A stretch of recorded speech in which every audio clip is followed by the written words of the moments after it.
सीता और गीता दोनों ही अपने इंसानी रूप में आ जाती हैं और हाथ जोड़कर कमला और ब्रजेश को शुक्रिया अदा करते हुए बोलती हैं। आपका बहुत बहुत शुक्रिया जो आपने हम दोनों को श्राप मुक्त कर दिया, वरना हमें तो लगा था कि हमें हमारा सारा जीवन बैल बनकर ही बिताना पड़ेगा। पर ये सब कुछ कैसे हुआ? हाँ, पर तुम दोनों को बैल बनाया किसने था? हम आपको सब कुछ सच सच बताते हैं। सीता और गीता दो बहनें थीं और दोनों ही बेहद सुंदर दिखती थीं। दोनों को ही अपनी सुंदरता का बहुत घमंड था। ऐसे ही एक दिन उनकी माँ ममता बोलती हैं। अरे तुम दोनों के लिए इतने लड़कों के रिश्ते आ रहे हैं, लेकिन तुम हो कि हर किसी को मना कर देती हो। जितने हम सुंदर हैं उतने वो लड़के नहीं हैं। और नहीं तो क्या, अरे पति कम से कम ऐसा तो हो जो हमारे मुकाबले में हमसे ज्यादा बढ़िया दिखे। सुंदरता बस 4 दिनों की मेहमान है, ये हमेशा साथ नहीं रहती। सुंदरता का घमंड करना अच्छी बात नहीं है। आप तो रहने ही दीजिए माँ, आपको तो वैसे भी अपनी बेटियों का रंग रूप अच्छा नहीं लगता। वही तो, कभी आपने हमारी तारीफ ही नहीं की। तारीफ गुणों की होती है बेटा, रंग रूप तो समय के साथ सब ढल जाता है। समय के साथ लड़का पसंद करके शादी कर लो, ताकि मुझे भी मेरी जिम्मेदारियों से छुटकारा मिल जाए। इतना कहकर ममता घर के कामों में लग जाती है, लेकिन सीता और गीता अपनी माँ की बातों को एक कान से सुनकर दूसरे से निकाल देती हैं। ऐसे ही एक शाम सीता गीता की सहेली मीनू उनके घर आती है। अरे तुझे पता है गांव में मेला लगने वाला है? हाँ याद है मुझे, मैंने तो तैयारी भी कर ली है। मैंने सुना है इस बार मेले में कोई साधु बाबा आ रहे हैं। अरे साधु नहीं, बहुत बड़े साधु आ रहे हैं और साथ में उनके बहुत अच्छे अच्छे शिष्य भी आ रहे हैं। और मैंने सुना है कि साधु बाबा अगर किसी को सच्चे दिल से आशीर्वाद दे दे तो लोगों की मनोकामनाएं पूरी हो जाती हैं। बिल्कुल सही, बड़े जाने माने ज्ञानी साधु बाबा हैं। तो हम दोनों बहनें उनसे आशीर्वाद लेकर ही रहेंगी। हाँ, हम दोनों अच्छे बड़े अमीर घर में जाएं और हमारे खूबसूरत से पति हों। सीता और गीता की बातें सुनकर मीनू जोर जोर से हंसने लग जाती है। ऐसे ही कुछ दिन बाद गांव में मेला लगता है और उसी में महान साधु रघुवंश अपने 2 प्रिय चेलों सूक्ष्म और आदर्श के साथ आते हैं। मेले में घूम रही गीता और सीता की नजर सूक्ष्म और आदर्श पर जाती है और उन्हें देखकर वो बोलती है। कितना सुंदर लड़का है। हाँ बहन, सच में बहुत सुंदर है। इनकी जोड़ी तो हमारे साथ बननी चाहिए। पर ये दोनों हैं कौन? हमारे गांव के तो नहीं है। कहाँ से आए हैं ये? मुझे नहीं पता कहाँ से आए हैं, पर जहाँ से भी आए हैं अब हमारे होकर ही रहेंगे। दोनों बहनें इतना बोल ही रही होती हैं कि तभी भीड़ में कुछ लोग सूक्ष्म और आदर्श के पास से गुजरते हुए उन्हें प्रणाम करते हैं।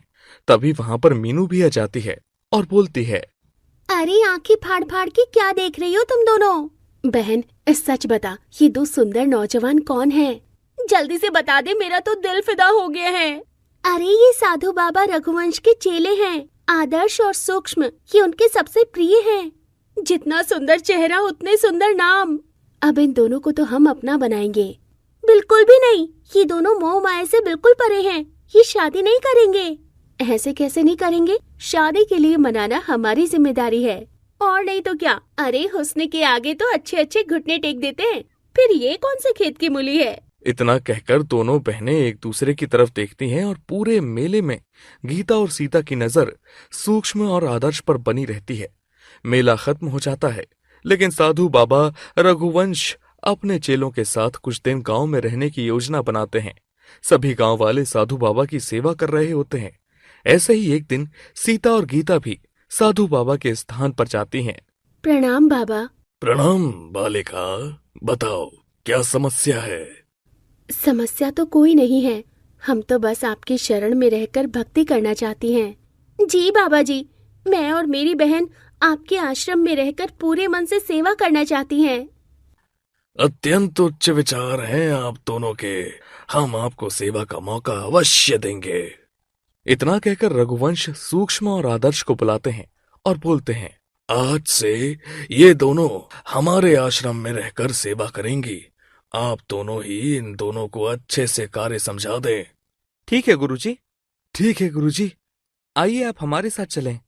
गीता और सीता दोनों ही सूक्ष्म और आदर्श के पीछे चल देती हैं। कुछ दिन तो दोनों अच्छे से सेवा का काम करती हैं, लेकिन उसके बाद दोनों अपना असली रूप दिखाने लगती हैं। ऐसे ही एक दिन जब रघुवंश अपने आश्रम में नहीं होते, तभी सीता और गीता सूक्ष्म और आदर्श के पास जाती हैं और बोलती हैं। क्या हम दोनों आपसे बात कर सकते हैं? अवश्य कहिए, क्या बात करना चाहती हैं आप? क्या आप दोनों का विवाह करने का कोई विचार नहीं है? कदापि नहीं। हमने अपना सारा जीवन भक्ति और सेवा को समर्पित कर दिया है।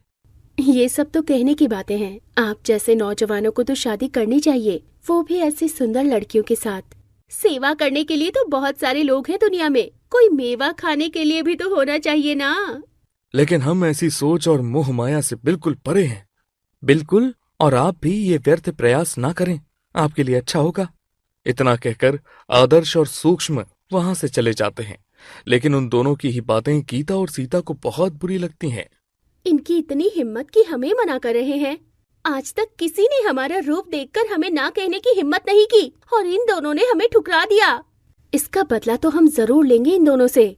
शादी तो इन्हें हमसे करनी ही पड़ेगी, फिर चाहे हमें कोई झूठा षड्यंत्र ही क्यों न रचना पड़े। सीता और गीता दोनों ही अपने दिमाग में षड्यंत्र रचने लगती हैं। एक साथ जब आश्रम में खाना बनता है तो दोनों बहनें आदर्श और सूक्ष्म के खाने में नींद की दवाई मिला देती हैं, और जिस स्थान पर सूक्ष्म और आदर्श आराम कर रहे होते हैं, दोनों उसी स्थान पर चली जाती हैं और उन्हीं के साथ आराम करने के लिए लेट जाती हैं। अगली सुबह जब रघुवंश बाबा ये सब कुछ देखते हैं, तभी सीता और गीता रोते हुए बोलती हैं, हम लुट गए, बर्बाद हो गए। इन दोनों ने हमारी जिंदगी बर्बाद कर दी। इन दोनों ने हमारे साथ बहुत गलत किया है। गुरुजी, झूठ बोल रही हैं, हमने ऐसा नहीं किया है। जी गुरुजी, हम ऐसा कभी नहीं कर सकते। हम नहीं जानते ये कहाँ से आई। हम तो खाना खाने के बाद यहाँ कब आए कब नहीं, हमें कुछ याद ही नहीं है। जी गुरुजी, हमारा तो सिर भी बहुत दुख रहा है, कुछ समझ में ही नहीं आ रहा है। हम दोनों बहनें सच बोल रही हैं, यही हमें यहाँ लेकर आए थे। इन दोनों की बहुत दिनों से हम दोनों बहनों पर बुरी नजर थी। अब हम क्या करेंगे गुरुजी? अब कौन हमसे शादी करेगा? हमारा तो पूरा जीवन ही बर्बाद हो गया। अब हम किसी को मुंह दिखाने लायक नहीं रहे। ऐसे ही सीता और गीता दोनों जोर जोर से झूठा रोना शुरू कर देती हैं, और गांव के लोग भी उनकी आवाज सुनकर आश्रम के बाहर जमा हो जाते हैं, और सभी लोग बाबा रघुवंश और उनके चेलों के बारे में तरह तरह की बातें करने लगते हैं। आप सभी शांत हो जाइए। हम बहुत अच्छे से जानते हैं कि क्या हुआ है और क्या नहीं हुआ है। हमारे चेले निर्दोष हैं, उन्होंने कुछ नहीं किया है। आप ऐसा कैसे कह सकते हैं? क्या सबूत है आपके पास कि ये निर्दोष है? इन्होंने हमारी जिंदगी बर्बाद की है। अब इन्हें हमारे साथ विवाह करना पड़ेगा। कभी भी नहीं, असली सत्य तो अभी सबके सामने आना बाकी है। इतना कहकर साधु रघुवंश अपनी शक्तियों से सभी के सामने एक चलचित्र चलते हैं, जिसमें सीता और गीता की सारी चालाकी साफ नजर आ रही थी, जिसे देखकर पूरे गांव वालों के होश उड़ जाते हैं। असली सच्चाई तो ये है, दोनों ने मेरे चेलों को फंसाने की कोशिश की है, उन्हें उनके मार्ग से भटकाना चाहा है तुमने। अब तुम्हें इस बात का दंड मिलेगा, पूरे गांव को याद रहेगा। इतना कहकर साधु बाबा अपनी शक्तियों से सीता और गीता को इस वक्त गोरे और काले बैल के रूप में परिवर्तित कर देते हैं और बोलते हैं, अब ये दोनों तब तक श्राप मुक्त नहीं होंगी जब तक कोई पति पत्नी इन दोनों को एक साथ अपने पालक के रूप में स्वीकार नहीं करेगा। और अगर आप गांव वालों में से किसी ने भी उनकी मदद करने की कोशिश की तो वो वहीं का वहीं भस्म हो जाएगा। इतना बोलकर साधु रघुवंश अपने चेलों के साथ हमेशा के लिए गांव छोड़कर चले जाते हैं, और गांव वाले भी अपनी जान बचाने के लिए बैल बनी सीता और गीता को गांव के बाहर कर देते हैं। कई साल बीत जाते हैं और एक दिन भटकती हुई दोनों एक गांव में पहुंचती हैं, जहां उनकी मुलाकात ब्रजेश से होती है। ये यहाँ क्या कर रहे हैं? इनको देखकर तो लगता है बड़े भूखे प्यासे हैं। एक काम करता हूँ, इन्हें घर ले जाता हूँ। वो गोरे और काले बैल को अपने साथ अपने गरीब घर में ले जाता है और अपनी पत्नी कमला को आवाज लगाता है, अरे कमला, जरा 2 बाल्टी में पानी लेकर आओ। जी, ये बैल कहाँ से ले आए? पता नहीं कहाँ से आए हैं, पर उनकी हालत देखकर लग रहा है कि बड़े भूखे प्यासे हैं। इन्हें पानी पिला दो। पानी पिला दीजिए, मैं इनके खाने के लिए भी कुछ लेकर आती हूँ। कमला घर में आए गोरे काले बैल के लिए कुछ खाने को लेकर आती है। तभी वहां कमला की सास उमा आती है और बोलती है, ये कौन है और कहाँ से आए हैं? ये आवारा बैल हैं, उनकी हालत बहुत खराब थी तो मैं इन्हें घर ले आया। यहाँ अपना खर्चा इतनी मुश्किल से चल रहा है और तो इन दोनों को ले आया। माँ जी, अब जब ये दोनों घर आ ही गए हैं तो इन्हें यही रहने दीजिए ना। जो रूखा सूखा हम खाते हैं ये भी खा लेंगे। मेरी तो कोई सुनता ही नहीं है इस घर में। जो करना है कर लो, मुझे नहीं कहना किसी को कुछ भी। उमा वहां से चली जाती है और कमला और ब्रजेश घर में आए गोरे काले बैल का अच्छे से ख्याल रखते हैं। अब गरीब ब्रजेश अपने घर की आमदनी चलाने के लिए अपने गोरे काले बैलों के साथ खेतों में जुताई का काम करने लगता है, जिससे धीरे धीरे उसके घर के हालात सुधर जाते हैं। और एक दिन कमला ब्रजेश से बोलती है, मुझे देखिए ना, जब से ये बैल हमारे जीवन में आए हैं, हमारा जीवन कितना बदल गया है। सच में ईश्वर ने भले ही हमें संतान का सुख नहीं दिया, लेकिन इन बैलों के आ जाने से पता नहीं क्यों पर ऐसा लगता है जैसे घर में 2 बच्चे ही आ गए हैं। बिल्कुल सही कहा आपने। मुझे तो इन दोनों से अपने बच्चों की तरह ही प्यार है। और मुझे भी। मैं कभी इन दोनों को अपने से दूर नहीं करूंगा। ये दोनों हमेशा मेरी संतान बनकर रहेंगे। उन दोनों के मुंह से इन वचनों के निकलते ही सीता और गीता श्राप मुक्त हो जाती हैं और अपने इंसानी रूप में आ जाती हैं। बस यही थी हमारी कहानी, और अब हम हमेशा आपके साथ ही रहेंगे, आपकी संतान बनकर। हम तो सच में बहुत खुश हैं कि हमें इतनी सुंदर 2 प्यारी बेटियां मिली हैं। बिल्कुल, हमें बैल रूप में भी तुम उतनी ही प्यारी थी और इंसानी रूप में तो उससे भी ज्यादा प्यारी हो। इतना कहकर कमला और ब्रजेश सीता और गीता यानी अपनी बेटियों को गले से लगा लेते हैं और सभी लोग एक साथ खुशी खुशी अपना जीवन बिताते हैं। किशनपुर नाम के एक गांव में रामू अपनी पत्नी सीता के साथ रहता था। उसके पास उसके 2 बैल थे, जिनका नाम उसने प्यार से नंदू और भोलू रखा था। वो अपने दोनों बैलों से अपने बच्चों की तरह प्यार करता था। उसके बैल भी उसके साथ बहुत स्नेह से रहते थे।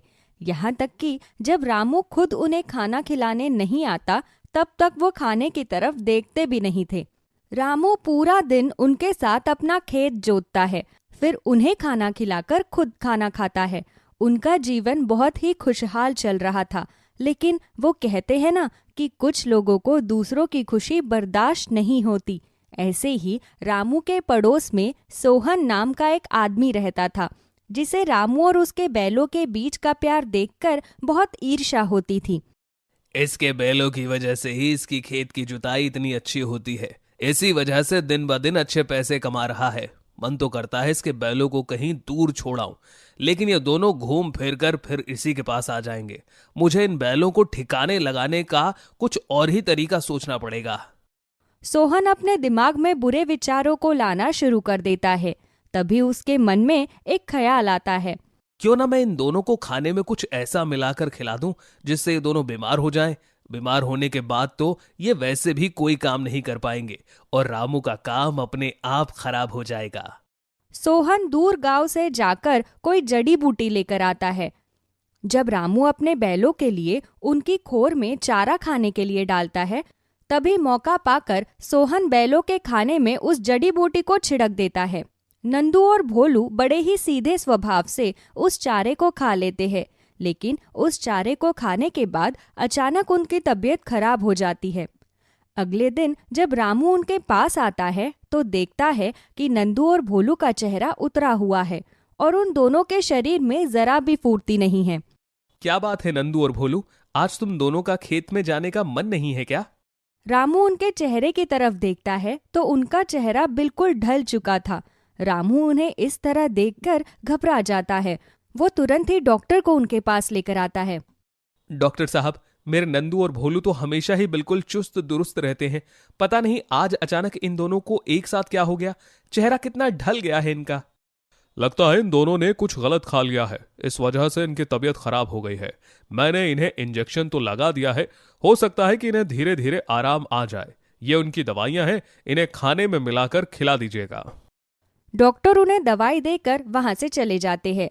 रामू उन्हें खाने में मिलाकर दवाई देने की कोशिश करता है, लेकिन वो दोनों खाने को देखते ही नहीं बल्कि अपना मुंह मोड़ लेते हैं। तो रामू अपने हाथ में दवाई लेकर उन्हें दवाई खिला देता है, लेकिन दवाई खाने के बाद भी उन दोनों की सेहत में कोई सुधार नहीं आता, बल्कि हर रोज उनकी सेहत ढलती ही जा रही थी। रामू कई बार डॉक्टर से उनका चेकअप करवाता है, लेकिन वो दोनों ठीक ही नहीं होते और 1 महीने के अंदर अंदर वो दोनों रामू को छोड़कर परलोक सिधार जाते हैं। उनकी मृत्यु का दुख रामू को अंदर ही अंदर खाया जा रहा था। उनके बिना रामू के गले से खाने का एक निवाला भी नहीं उतर रहा था। आप अब कब तक इस तरह भूखे प्यासे बैठे रहेंगे जी? कुछ खाना खा लीजिए। देखिए तो आपके शरीर में कितनी कमजोरी आ गई है। ऐसा ही रहा तो आप बीमार हो जाएंगे। तुम अभी कुछ मत कहो, मेरा कुछ भी खाने का मन नहीं कर रहा। ना जाने मेरे भोलू और नंदू को ऐसा क्या हुआ कि दोनों एक साथ ही चल बसे। ना जाने मेरे बच्चों को आखिर किसकी नजर लग गई। ये कहते हुए रामू की आंखों में आंसू आ जाते हैं। उसका पड़ोसी सोहन उसकी खिड़की के पास छिपकर उसे ऐसे परेशान देखता है तो अंदर ही अंदर उसे बहुत खुशी मिलती है। मैंने तो इसके बैलों को बीमार करने के लिए वो जड़ी बूटी उनको खिलाई थी, लेकिन वो जड़ी बूटी तो कुछ और ही कमाल कर गई। अच्छा हुआ दोनों मर गए। अब इसके पास अपना खेत जोतने के लिए कोई भी बैल नहीं है। अपने बैलों की मदद से ये बहुत पैसे कमा रहा था। अब इसकी अकल ठिकाने आ जाएगी। महीने बीत जाते हैं, लेकिन रामू के मन से उसके बैलों के चले जाने का दुख खत्म नहीं होता। उसकी पत्नी ऐसे समय में उसे बहुत संभालती है। धीरे धीरे करके रामू सामान्य होने की कोशिश करता है। तभी एक दिन उसकी पत्नी उससे कहती है, सुनिए जी, बहुत दिन हो गए हैं अपने खेत में नए बीज नहीं बोए। आप शहर जाकर फसल के लिए कुछ बीज और खाद ले आइए, नहीं तो आने वाले समय में हमारे पास पैसों की बहुत तंगी हो जाएगी। ठीक है सीता, मैं कल सुबह ही शहर के लिए निकल जाऊंगा। अगली सुबह रामू खेत का सामान लेने के लिए शहर निकल जाता है। वो शहर से सामान खरीद कर लौट ही रहा होता है कि तभी उसे रास्ते में भूख लग जाती है। वो एक पेड़ के नीचे बैठकर अपनी पोटली खोलकर वहां खाना खाने लगता है। तभी वहां से गुजरते हुए एक साधु महाराज उसके पास आते हैं। बेटा, अगर तुम बुरा ना मानो तो मैं तुमसे एक बात पूछना चाहता हूं। क्यों नहीं साधु महाराज, पूछिए ना। बेटा, मैं बड़ी देर से भ्रमण कर रहा हूं। मैंने बहुत जगह पर बिना लहसुन और प्याज का वैष्णव खाना ढूंढा, लेकिन मुझे कहीं भी वैष्णव भोजन नहीं मिला। अगर तुम्हारा खाना बिना लहसुन और प्याज का है तो क्या मैं इस खाने में से थोड़ा सा खाना खा सकता हूं? हाँ साधु महाराज, इस खाने में लहसुन प्याज नहीं है। मैंने दूसरे डिब्बे में से खाना नहीं खाया है, वो जूठा नहीं है, इसीलिए आप दूसरे डिब्बे का खाना खा लीजिए। साधु महाराज उसके पास बैठकर खाना खाने लगते हैं। तभी वो देखते हैं कि रामू बेमन से खाना खा रहा है। वो बहुत उदास लग रहा था। बेटा, तुम बहुत परेशान लग रहे हो। अगर कोई बात हो तो मुझे बता सकते हो। रामू को अपने बैलों की याद आ रही थी। वो साधु महाराज को सारी बात बताता है। तभी साधु महाराज को अपनी दिव्य दृष्टि से कुछ ज्ञात होता है। वो रामू से कहते हैं, बेटा, मैं अपनी दिव्य दृष्टि से देख रहा हूं कि वो दोनों बैल इस दुनिया में पुनर्जन्म ले चुके हैं। वो दोनों भी तुम्हें ही ढूंढ रहे हैं। तुमने मुझ भूखे साधु को खाना खिलाकर बड़ा ही पुण्य का काम किया है। इसीलिए मैं तुम्हें आशीर्वाद देता हूं कि तुम्हें तुम्हारे बैल जल्दी मिल जाएंगे। साधु महाराज की बात सुनकर रामू बहुत खुश होता है। वो उनका आशीर्वाद लेकर अपना सामान उठाकर वहां से चला जाता है। वो रास्ते से जा ही रहा होता है कि तभी उसे पीछे से किसी बैल की आवाज सुनाई देती है। वो जैसे ही पीछे मुड़कर देखता है तो उसके सामने एक 2 मुंह वाला बैल खड़ा होता है। अरे, 2 मुंह वाला बैल? ऐसा बैल तो मैंने अपनी जिंदगी में पहले कभी नहीं देखा। ये बैल तो बड़ा विचित्र है। रामू ऐसा कह ही रहा होता है कि तभी वो 2 मुंह वाला बैल चलता हुआ रामू के पास आकर रुक जाता है। रामू अपने झोले में से बची हुई 2 रोटियां निकालकर उसे खिला देता है। 2 मुंह वाला बैल भी बड़े ही प्यार से रामू के हाथ से उन रोटियों को खा लेता है। तुम दोनों को देखकर मुझे अपने नंदू और भोलू की याद आ गई। वो दोनों भी इसी तरह मेरे हाथ से प्यार से खाना खाते थे। ये कहते हुए रामू की आंखें भर आती है। तभी उसे उस बैल की आवाज आती है, मालिक, हम नंदू और भोलू ही हैं। ये हमारा पुनर्जन्म है। इस जन्म में भगवान ने हमें अलग अलग शरीर देने के बजाय एक ही शरीर दिया है। मैं नंदू और ये भोलू, हम दोनों कब से आपको ही ढूंढ रहे हैं। हमें आपकी बहुत याद आ रही थी। 2 मुंह वाले बैल की बात सुनकर रामू को साधु महाराज की कही हुई बात याद आती है। वो उस 2 मुंह वाले बैल को अपने सीने से लगा लेता है। मालिक, आप हमें जल्दी से घर ले चलिए। हमें माँ की बहुत याद आ रही है। माँ जब हमारे लिए चूरमा बनाती थी तो अपने हाथों से बड़े प्यार से खिलाती थी। हमें उनके पास ले चलिए। तुम्हारी माँ भी तुम्हें बहुत याद करती है। मैं अभी तुम्हें घर लेकर चलता हूँ। रामू जल्दी से उन्हें अपने घर वापस लेकर आता है। वो सीता को सारी बात बताता है तो सीता दो मुंह वाले बैल को गले लगाकर उन्हें खूब लाड प्यार करती है। वो उनके लिए चूरमे के लड्डू बनाकर उन्हें खिलाती है। लेकिन तभी दो मुंह वाले बैल की नजर रामू के खेत पर पड़ती है, जो बिल्कुल बंजर हो चुका था। मालिक, आपका ये खेत तो बिल्कुल बंजर हो गया, लेकिन आप चिंता मत कीजिए। भगवान ने इस जन्म में हमें जादुई शक्तियां दी हैं, इसीलिए हम अपनी जादुई शक्तियों से आपके इस खेत को फिर से हरा भरा बना देंगे। जादुई दो मुंह वाला बैल अपनी आंखों को बंद करता है। तभी उनके शरीर से एक सुनहरी रोशनी निकलकर रामू के खेत की ओर जाती है। तभी देखते ही देखते रामू का खेत पहले की तरह ही बिल्कुल हरा भरा हो जाता है। हम दोनों हमेशा से चाहते हैं कि आप और माँ एक बहुत ही आलीशान घर में रहो। उस समय तो हम आपके लिए कुछ नहीं कर सकते थे, लेकिन अब हम आप दोनों के लिए एक नया घर बनाना चाहते हैं। जादुई दो मुंह वाला बैल फिर से अपनी आंखें बंद करके जादू करते हैं तो रामू का पुराना घर एक बहुत ही बड़े और सुंदर घर में बदल जाता है। रामू अपने बैलों को वापस पाकर बहुत खुश होता है, लेकिन कुछ समय बाद जब उसका पड़ोसी सोहन उसके घर के बाहर से गुजरता है तो उसके घर को नया चमचमाता हुआ देखकर और उसके खेत को हरा भरा देखकर उसके तन बदन में आग लग जाती है। तभी उसकी नजर राजू के आंगन में बंधे उस दो मुंह वाले बैल पर पड़ती है। अरे, ये भला कैसा बैल है? मैंने तो आज तक अपनी जिंदगी में दो मुंह वाला बैल नहीं देखा। यही रामू को अमीर बना रहा है। लेकिन कोई बात नहीं, जिस तरह मैंने पहले इसके बैलों को मारकर इससे इसकी सारी खुशियां छीन ली थी, इस बार भी मैं इसके साथ ऐसा ही करूंगा। अपनी ईर्ष्या की वजह से सोहन फिर से दूर गांव से जाकर उस जड़ी बूटी को लेकर आता है, लेकिन इस बार जैसे ही वो जादुई दो मुंह वाले बैल के खाने में उस दवाई को मिलाने जाता है, तभी वो उसे पहचान लेते हैं, क्योंकि वो जानते थे कि सोहन की वजह से ही पिछले जन्म में उन दोनों की मृत्यु हुई थी। सोहन जैसे ही उनके पास आता है, तभी जादुई दो मुंह वाला बैल उस पर प्रहार कर देता है। उसके प्रहार से सोहन रामू के घर से बहुत दूर जाकर गिरता है। उसे इतनी तेज चोट लगती है कि वो कभी रामू के घर की तरफ देखता भी नहीं है। वो समझ जाता है कि अगर इस बार उसने जादुई दो मुंह वाले बैल के साथ कुछ भी गलत करने का प्रयास किया तो इस बार वो उसे नहीं छोड़ेंगे, इसलिए वो कभी गलती से भी अब उस तरफ नहीं जाता। उस दिन से जादुई दो मुंह वाला बैल हमेशा रामू के आंगन में रहता है और वो सभी लोग खुशी खुशी मिलजुल कर अपनी जिंदगी व्यतीत करते हैं। एक गांव में जयंत नाम का एक गरीब ग्वाला रहता था। वो प्रतिदिन सुबह अपनी गायों का दूध धोता और उसके बाद वो गांव में उसे बेचने के लिए जाता और अंत में वो थोड़ा सा दूध बचा लेता, जिसे वो मंदिर में भगवान शिवलिंग पर चढ़ाने की इच्छा रखता था। लेकिन मंदिर का पुजारी उसे कभी भी मंदिर में प्रवेश नहीं करने देता था।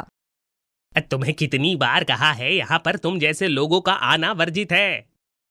किंतु पंडित जी, मैं चढ़ाऊंगा नहीं। आप बस ये दूध ले लीजिए और भगवान पर चढ़ा दीजिए। रोज आकर यहाँ पर एक ही बात करते हो, चले जाओ यहाँ से। मैंने कहा ना तुमसे, तुम जैसे लोगों का मंदिर में आना वर्जित है। जयंत बहुत ही दुखी होता है और वो घर आ जाता है। वो उस बचे हुए दूध को गली में किसी भी बच्चे को पीने के लिए दे देता है, लेकिन उसके मन में ये इच्छा दिन पर दिन बढ़ती ही जा रही थी कि उसे भगवान शिव को दूध चढ़ाना चाहिए। अगले दिन, तुम आज फिर आ गए। कितनी बार कहा है यहाँ मत आया करो। पंडित जी, मैं हाथ जोड़कर विनती करता हूँ, केवल एक बार मुझे शिवलिंग पर दूध चढ़ाने दीजिए, ताकि यह मंदिर अपवित्र हो जाए। हैं? बिल्कुल भी नहीं। मैं तुम्हें इस मंदिर में प्रवेश करने की आज्ञा कभी नहीं दूंगा। जयंत दुखी मन से आज भी वहां से चल देता है। थक कर वो एक पेड़ के नीचे बैठ जाता है। तभी उसे ख्याल आता है कि क्यों ना वो खुद से ही शिवलिंग को निर्मित कर दे और उस पर दूध चढ़ा दे। मैं भी कितना मूर्ख हूँ, इतने दिनों से इधर उधर मंदिर के चक्कर काट रहा हूँ। आज मैं खुद ही शिवलिंग बनाऊंगा और उस पर दूध चढ़ाऊंगा। तभी जयंत वहां से खड़ा होता है और खूब सारी लकड़ियां इकट्ठा कर कर झाड़ू तैयार करता है। फिर उस जगह को साफ करके पेड़ के नीचे ही वो एक मिट्टी का शिवलिंग बना देता है। हे भोलेनाथ, आज मैं जिंदगी में पहली बार तुम पर दूध अर्पण कर रहा हूं। आप तो जानते ही हैं, मुझे सदैव आपकी चिंता रहती है। सारी दुनिया आपको जल अर्पण करती है, मुझे लगता है कि पानी पर आप किस तरह जीवित हैं। हे प्रभु, ये दूध ग्रहण कीजिए। ये कहकर जयंत वो दूध अर्पण कर देता है और खुशी खुशी घर आ जाता है। उधर कैलाश पर्वत पर भगवान शिव पर दूध को गिरा हुआ देखकर माँ पार्वती हैरान हो जाती है। क्या बात है प्रभु, आज तो आप पर किसी भक्त ने दूध अर्पण किया है। मेरे भक्त ने मुझे दूध ही अर्पण नहीं किया, बल्कि मेरे शिवलिंग को भी बनाया है। आज उसकी प्रसन्नता देखते ही बन रही है। फिर तो आपके इस भक्त को उसके पुण्य का फल मिलना ही चाहिए। अगले दिन सुबह जयंत दूध निकालता है और उसके बाद सारे गांव में दूध बांटता है और फिर दूध लेकर उस शिवलिंग के पास चला जाता है जो उसने अपने हाथों से बनाया था। लेकिन वहां जाकर उसे बड़ा दुख होता है। जंगली जानवर शिवलिंग को तोड़ चुके थे। दुखी न होते हुए वो उस स्थान की सफाई फिर से करता है और फिर से शिवलिंग का निर्माण करता है और उस पर दूध अर्पण कर देता है। अब ये उसका रोज का नियम था। वो सुबह तड़के उठता और दूध धोने के बाद वो बचा हुआ दूध लेकर वहां जाता और शिवलिंग का निर्माण कर फिर से उस पर दूध चढ़ाता।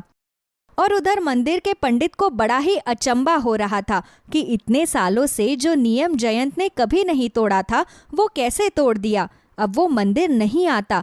इस बात की उत्सुकता पंडित के अंदर इतनी ज्यादा हो गई कि एक दिन उसने सुबह उठकर जयंत के घर के बाहर उसका इंतजार किया और जब जयंत दूध लेकर सारे गांव में बांटकर उस पेड़ के नीचे गया तब पंडित ने देखा कि जयंत ने वहां उस स्थान की सफाई की और शिवलिंग को तैयार किया और उसके बाद उस पर दूध अर्पण किया। पंडित को इसमें अपना अपमान दिखाई दिया और भगवान शिव का भी। उसने तुरंत ही सारे गांव में ये बात फैला दी और पंचायत बैठाई गई। ये तो घोर पाप है। ये रोज शिवलिंग का निर्माण करता है और उस पर दूध चढ़ाता है। अपने गंदे हाथों से ये शिवलिंग का निर्माण करता है। देख लेना सरपंच जी, एक दिन इस गांव में घोर विपत्ति आएगी। जयंत, मुझे बताओ, क्या ये पंडित जी जो कह रहे हैं वो सच है? हाँ सरपंच जी, पंडित जी बिल्कुल सच कह रहे हैं। किंतु ये भी तो देखें कि ये मुझे मंदिर में आने ही नहीं देते, शिवलिंग की सेवा नहीं करने देते। मुझे लगा कि मैं खुद से ही शिवलिंग बना लेता हूं। देखा सरपंच जी, मैंने कहा था ना, इस गांव में घोर विपत्ति आने वाली है। ये ग्वाला अपने गंदे हाथों से शिवलिंग का निर्माण कर रहा है। ये तुमने क्या किया जयंत? भला इस तरह भी कोई दूध को बर्बाद करता है? तुम वो दूध खुद के बने हुए शिवलिंग पर चढ़ाते हो, तुम्हें तो उसका पुण्य भी प्राप्त नहीं होगा। लेकिन काकी, मैं शिवलिंग पर इसलिए दूध नहीं चढ़ाता कि मुझे पुण्य कमाना है। मुझे तो लगता है कि इस तरह से मैं भगवान शिव की सेवा कर रहा हूं, वो कमजोर ना हो जाए, इसीलिए उन्हें प्रतिदिन दूध देता हूं। तो तुम्हारे कहने का मतलब है कि तुम्हारे दूध से ही भगवान शिव बलिष्ठ होंगे। जयंत, ये पहली और आखिरी बार है। मैं तुम्हें चेतावनी देकर छोड़ रहा हूं। आइंदा से तुम ऐसा कुछ भी नहीं करोगे जिससे इस गांव पर किसी प्रकार की विपत्ति आए। सरपंच का फैसला सुनकर जयंत बड़ा ही दुखी हो जाता है। अगले दिन सुबह जयंत फिर से गायों का दूध निकालता है और उसे सारे गांव में बांटने के बाद वो उस पेड़ के नीचे पहुंच जाता है। लेकिन आज पंडित जयंत से पहले ही वहां पर मौजूद था। मुझे पता था तुम कुछ ऐसा ही अनर्थ करने के लिए यहां पर आओगे। अब मैं देखता हूं तुम शिवलिंग कैसे बनाते हो। पंडित जी, आप मुझे मंदिर में आने नहीं देते, यहाँ पर शिवलिंग बनाने नहीं देते। आखिर आप मुझसे क्या चाहते हैं? मुझ गरीब के पीछे क्यों पड़े हैं? मैं भगवान की सेवा करना चाहता हूं। जब मैं आपके काम में बाधा नहीं बनता तो आप क्यों बन रहे हैं? मूर्ख, भोलेनाथ भोलेनाथ करने से भक्ति नहीं आती। भगवान के लिए मंदिर में जाना बहुत ही आवश्यक है और वहां पर सेवा करना भी। लेकिन तुम वहां नहीं आ सकते। तुम जैसे गरीब लोग मंदिर में आते हो और इसकी शोभा खराब करते हो। तो ठीक है, मैं यहाँ पर शिवलिंग का निर्माण नहीं करूंगा, लेकिन मैं यहाँ पर दूध अर्पण करूंगा। मैं जैसे दिल आए वैसे भगवान की सेवा करूंगा। मूर्ख मूर्ख ही रहता है। तुम्हें क्या लगता है तुम धरती पर इस तरह दूध डालोगे तो क्या वो भगवान शिव को प्राप्त होगा? अरे घोर पाप लगेगा तुम्हें। पंडित की बात सुनकर जयंत बड़ा दुखी होता है। उसे समझ नहीं आता कि आखिर वो भगवान शिव की आराधना करे तो करे कैसे। वो वहीं पर ही आंख बंद कर कर बैठ जाता है। हे भगवान, हे भोलेनाथ, मैं क्या करूं? मैं अपनी इतनी छोटी सी इच्छा भी पूरी नहीं कर पा रहा हूं। हे प्रभु, अब आप ही कुछ करिए मेरा। पंडित को वहां खड़ा हुआ देखकर और जयंत को आंखें मूंद कर बैठे हुए देखकर कुछ लोग जो वहां से गुजर रहे थे पंडित से पूछते हैं, क्या हुआ पंडित जी?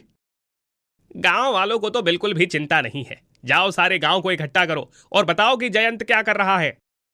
उनमें से एक आदमी भागकर गांव जाता है और लोगों को बुला लाता है। जयंत अभी भी आंखें बंद किए हुए बैठा हुआ था। मैंने तुम्हें मना किया था, फिर भी तुम यहां पर आ गए। तुम क्या चाहते हो? तुम्हारे कारण हम लोग किसी विपत्ति में पड़ जाएं? ऐसा कुछ नहीं है सरपंच जी, मैं यहां शिवलिंग का निर्माण नहीं कर रहा हूं, लेकिन दूध तो अर्पण कर सकता हूं ना। और मैं ऐसा अवश्य करूंगा, क्योंकि मैं भोलेनाथ को रोज दूध अर्पण करता हूं। वो मेरी प्रतीक्षा कर रहे होंगे। अरे पगला गया है क्या? क्या भगवान शिव को कोई और काम नहीं है? वो तुम्हारी ही प्रतीक्षा कर रहे होंगे। मूर्ख मत बन और ये दूध किसी बच्चे को पिला दे। मैं बच्चों को दूध कल भी पिला सकता हूं, लेकिन ये नियम नहीं टूटने दूंगा। मैं यहीं पर ही दूध अर्पण करूंगा और भगवान को चढ़ाऊंगा। ये कहकर जयंत लोटे में रखा हुआ दूध वहां पर शिवलिंग समझकर आंख बंद करके चढ़ाने लगता है। सारे गांव वाले हैरान हो जाते हैं। जैसे जैसे जयंत वहां पर दूध चढ़ा रहा था, धरती से शिवलिंग उत्पन्न हो रहा था। सब तरफ जय भोलेनाथ के नारे लगने लगे। और जब जयंत ने देखा कि वहां पर स्वयं से शिवलिंग बन गया है, गांव वालों देखो, अपना जयंत भोलेनाथ का सच्चा भक्त है, तभी यहां पर स्वयं से शिवलिंग प्रकट हो गया है। हर तरफ जयंत की जय जयकार होने लगी। ये देखकर पंडित परेशान हो गया और उसने सरपंच से कहा, अरे सरपंच जी, ये आप क्या कर रहे हैं? जयंत की जय जयकार क्यों कर रहे हैं? यहाँ पर शिवलिंग स्वयं से उत्पन्न हुआ है, इसका मतलब ये भूमि पवित्र हो गई है। हमें यहाँ पर मंदिर का निर्माण करना चाहिए। यहाँ पर लोग अपनी इच्छाओं की पूर्ति करेंगे, जिससे गांव का उद्धार होगा। आप समझने की कोशिश करिए ना, यहाँ पर स्वयं से शिवलिंग उत्पन्न हुआ है। अरे हाँ, ये तो बड़े ही अचंभे की बात है। ये जयंत का चमत्कार नहीं है, ये तो भोलेनाथ का चमत्कार है। सरपंच जी, जयंत से कहिए कि यहां से हट जाए। इसके कारण ये भूमि अपवित्र हो सकती है। और गांव वालों से कहिए कि यहां शिवलिंग पर जल अर्पण करें।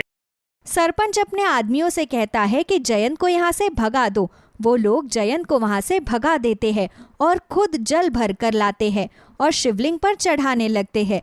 लेकिन तभी शिवलिंग वहां से गायब हो जाता है।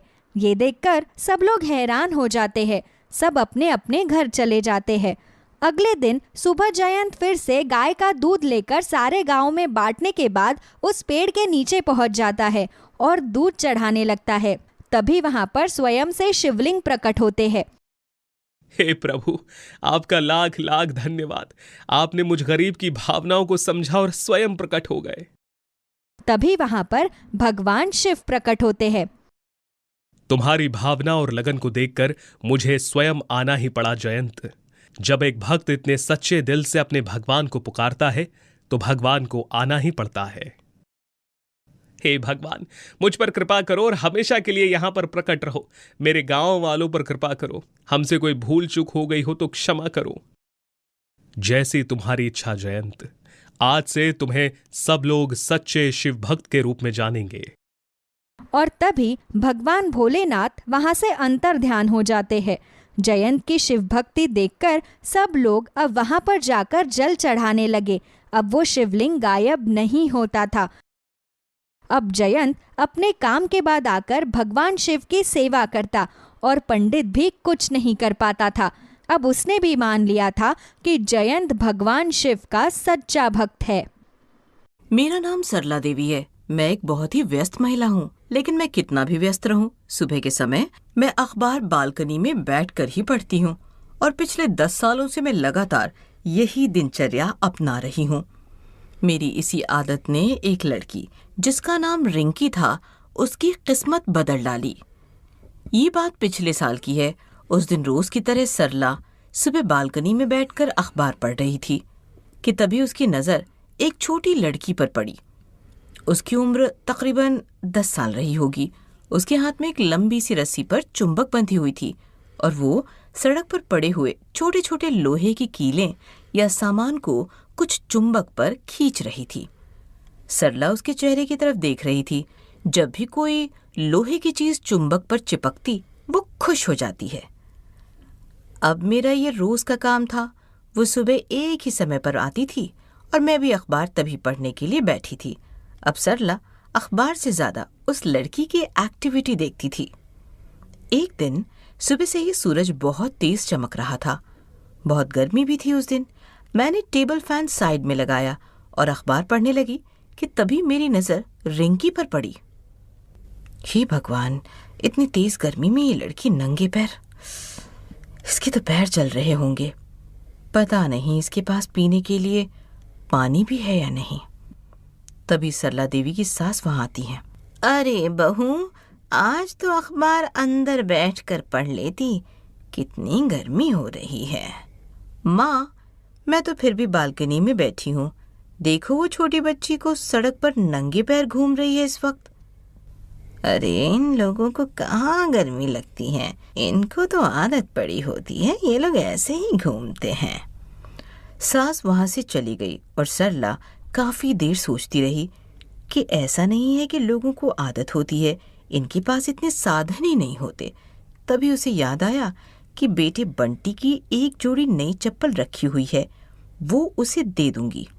अगले दिन सुबह सरला दरवाजा खोलती है और रिंकी को आवाज लगाती है। क्या हुआ मेम साहब, कोई लोहे की चीज है क्या? तुम्हें गर्मी नहीं लगती? इतनी तेज धूप में नंगे पैर क्यों घूमती हो? क्या तुम्हारे पास चप्पल नहीं है? एक चप्पल थी लेकिन वो टूट गई। माँ ने कहा है उसके पास पैसे होते तो वो सबसे पहले मुझे चप्पल दिलाती। तुम्हारे पिताजी क्या करते हैं और घर में कितने लोग हैं? बाबा नहीं है, माँ है और मैं और मेरे 2 छोटे भाई बहन हैं। सरला ने रिंकी को ध्यान से देखा। बड़ी ही सुंदर लड़की थी। मैंने उसे एक गिलास ठंडा पानी पीने के लिए दिया और वो सुंदर चप्पल भी उसके हाथ पर रख दी। ये मेरे लिए है, ये तो बहुत सुंदर है। देखो रिंकी, तुम इन चप्पल को पहन लो, बहुत गर्मी है, तुम्हारे पैर जल रहे होंगे। रिंकी के चले जाने के बाद मुझे बड़ी खुशी हो रही थी कि मैंने उस छोटी लड़की की मदद की है। उस लड़की का चेहरा बार बार मेरी आंखों के सामने आ रहा था। उसकी बोलती आंखें और उसके सुनहरे बाल सचमुच में बहुत सुंदर थे। अगर वो किसी अमीर घर की लड़की होती तो एक परी जैसी लगती। फिर सरला अगले दिन अखबार पढ़ने के लिए बैठी। उसकी आंखें रिंकी को ढूंढ रही थी, लेकिन रिंकी आई नहीं। कई दिन ऐसे ही बीत गए, पर रिंकी फिर कभी वहां पर लोहा चुनने के लिए नहीं आई। न जाने उस दिन के बाद रिंकी आई क्यों नहीं। अभी वो रिंकी को सोच ही रही थी कि उसका बेटा भागा हुआ उसके पास आता है। माँ, तुम्हें पता है वो लड़की जिसको उस दिन तुमने मेरी चप्पल दी थी? हाँ, रिंकी नाम है उसका। क्या हुआ? क्या तुम्हें वो कहीं मिली है? पता है माँ, आज वो हमारे स्कूल में पढ़ने के लिए आई है और मेरे ही क्लास में। हाँ, तुम सच कह रहे हो बेटा? लेकिन मुझे तो नहीं लगता कि वो इतने महंगे स्कूल में पढ़ने के लिए गई होगी। मैं सच कह रहा हूँ माँ, उसने आज ही मेरे स्कूल में एडमिशन लिया है और मेरी ही क्लास में। मैंने तो उससे दोस्ती भी कर ली। बंटी हाथ मुंह धोने के लिए चला गया और वो सोचती रही कि रिंकी ने इतने बड़े स्कूल में एडमिशन कैसे लिया। अगले दिन सुबह वो खुद से बंटी को स्कूल छोड़ने के लिए गई, क्योंकि वो रिंकी से मिलना चाहती थी। और जैसा कि बेटे ने कहा था, रिंकी स्कूल की ड्रेस में बहुत ही सुंदर लग रही थी। सरला रिंकी को अपने पास बुलाती है। उसके चेहरे की घबराहट को देखकर मुझे कुछ समझ में नहीं आ रहा था कि वो मुझे देखते ही स्कूल के अंदर चली गई। सरला ने सोचा शायद स्कूल को देर हो रही होगी, इसीलिए वो शाम को इससे बात करती हूँ ऐसा सोचती है। छुट्टी के समय सरला बंटी को लेने स्कूल गई तो रिंकी आते हुए दिखाई दी। मैंने रिंकी का रास्ता रोक लिया। तुम रिंकी हो ना? मुझे कल बंटी ने बताया कि तुमने स्कूल में एडमिशन लिया है। तुम मुझे देखकर घबरा क्यों रही हो? आप मुझसे अपनी चप्पल वापस ले लोगी इसलिए। अरे मैं भला चप्पल वापस क्यों लूंगी, लेकिन मुझे ये जरूर जानना है कि ऐसा क्या हुआ कि तुम और यहाँ इतने बड़े स्कूल में। आप मुझे प्रॉमिस करो तो ही मैं आपको बताऊंगी। कैसा प्रॉमिस? यही कि आप मुझसे अपनी चप्पल वापस नहीं लोगी। मैंने वादा किया और उसके बाद रिंकी ने मुझे अपनी पूरी कहानी बताई। रिंकी अपने 2 बहन भाइयों के साथ अपनी माँ के साथ रहती थी। माँ लोगों के घरों में बर्तन मांजने का काम करती थी और रिंकी सड़क से लोहा चुनने का। उस दिन जब सुबह चप्पल लेकर वो घर पहुंची। माँ देखो ना, मुझे एक मेम साहब ने नई चप्पल दी है। अरे तो तुम्हें चप्पल पहन कर आना था, तुम नंगे पैर यहाँ तक आई हो और चप्पल हाथ में लेकर घूम रही हो, ऐसा क्यों? माँ मैंने सोचा पहले तुम्हें दिखा दूं, अगर तू बोले तो मैं यही चप्पल ले दूंगी। रिंकी पैरों में चप्पल पहन लेती और जैसे ही वो चप्पल पहनी उसकी काया ही पलट गई। उसके तन पर सुंदर कपड़े थे और उसके सर पर सुंदर सा फूल लगा हुआ था। उसके हाथों में सुंदर सी घड़ी आ गई थी। उसकी माँ अचानक से अपनी बेटी के साथ ऐसा हुआ देखकर डर गई, यहाँ तक कि रिंकी ने झट से चप्पल उतार दी।